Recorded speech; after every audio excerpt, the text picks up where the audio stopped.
Today we're going to talk about the United Nations. United Nations, UN. Yeah, the United Nations. This United Nations is a project that came from World War II. A project that was matured, and now we're going towards like the 100 years of this organization. It was called something else before.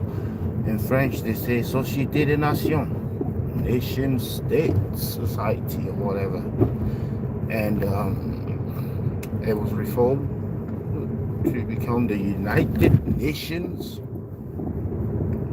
Yeah. The project was a lie. The whole project is a con. I mean, the United Nations, we're not united, are we? We're not united. We don't have the same rights, right? We don't. We just don't.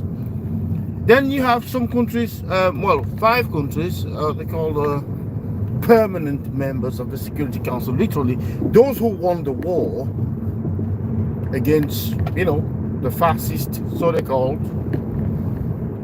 Those who won the war attributed themselves literally 95%, if not 99%, of the prize. So they all shared it, took everything.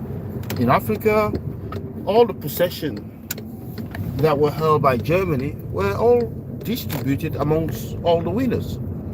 So the Europeans and the Americans, yeah, they took everything.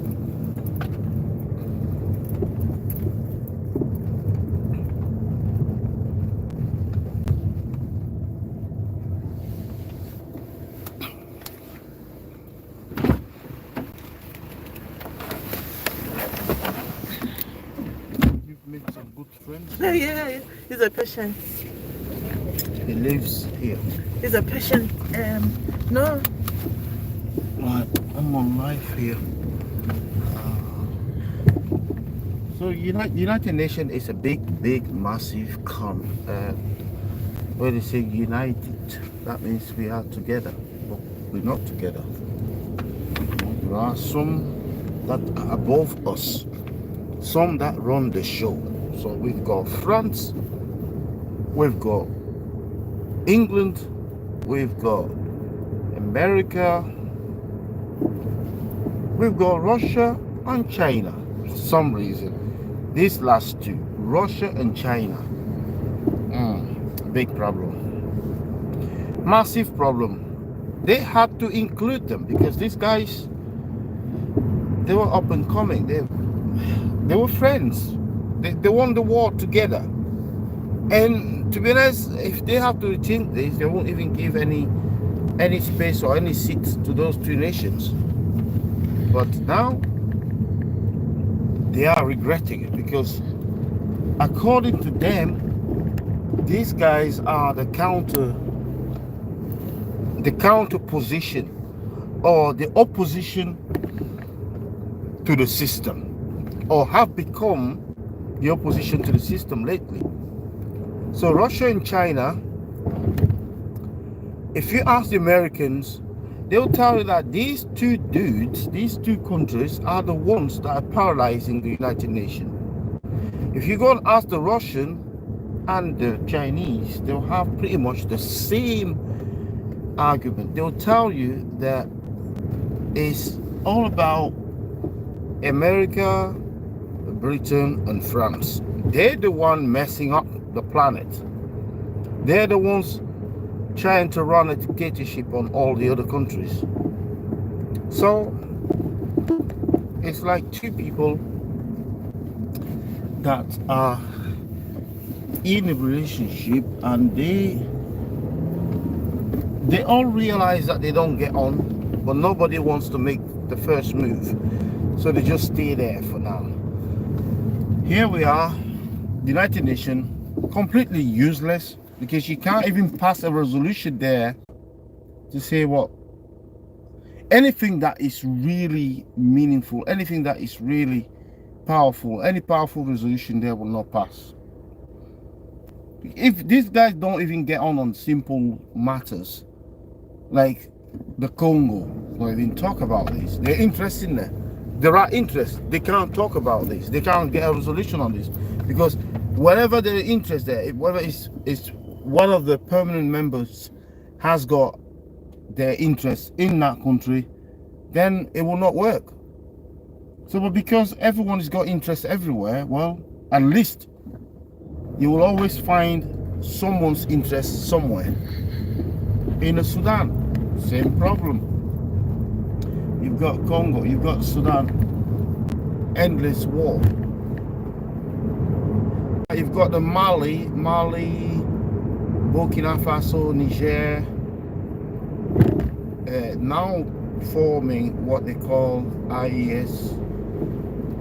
This is a problem for France. So if Russia, well, France is accusing Russia that Russia is the one behind all of this, and vice versa. So you can see there, since the war in Iraq, the war in Libya, where the United States have shown their duplicity and their hypocrisy, or lied to the other side about the reason why they had to go there, the United Nation has died since that day. There is no more resolution. There's not been a single resolution taken in the United Nations, meaningful one, on matters that really are important for the peace and stability of the planet. But they're out there. They all know it's not working, but everybody's just sat there. Well, perhaps mocking each other and doing politics. So you have Palestine supported by the China and Russia saying, well, you guys say that every state here has the same right, so give Palestinians their own membership for the United Nations. Oh no, it's too early, we can't do that, so we're going to veto this. So that's what happened there this week. Yeah, this week, United States, I don't even know what Great Britain did or France did. They have another coward kind of hypocrisy that they play, which is to say, we are neutral, so we're not on the left or the right. No, we don't know what to say. Well, what do you mean you don't know what to say? What do you mean you can't take side when you know that you've been saying to people that Palestine has to be a state? Oh well, there has to be two-state solution. Or we are advocating a two-state solution, but we cannot give a membership to Palestine. Contradiction. Yes, that's what's happening.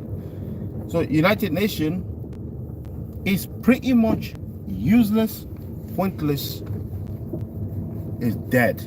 That's the best. We're just doing the funerals right now. I don't know for how long we'll be doing the funerals for that now useless body. But it might take another year or two. It's coming to an end soon. With the war in Ukraine, the war in Israel, I think these two wars are accelerating the dissolvement or the decapitation of the United Nations. A body that is supposed to be above the United States, an organization that is supposed to be above the United States, which somehow is below the United States. So whenever that organization says something, we have to wait for the position of America, the USA. And so that position is more important than the position of the United Nations. So There we go. You tell me what you think about the United Nations. Tell me what you think about the paralysis and the hypocrisy shown the United Nations lately. When is it going to be reformed? Well, I don't even think anybody will buy a reform project there.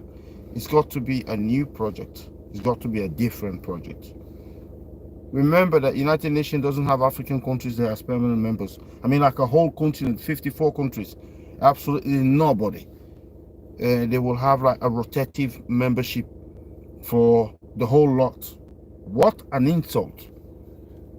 So that geopolitics of the 40s or the 30s has nothing to do with the geopolitics of 2024, and it's all different. Has to change. Tell me what you think about this situation. So the debate continues in the comment section below. Please don't forget to like, share and subscribe for more.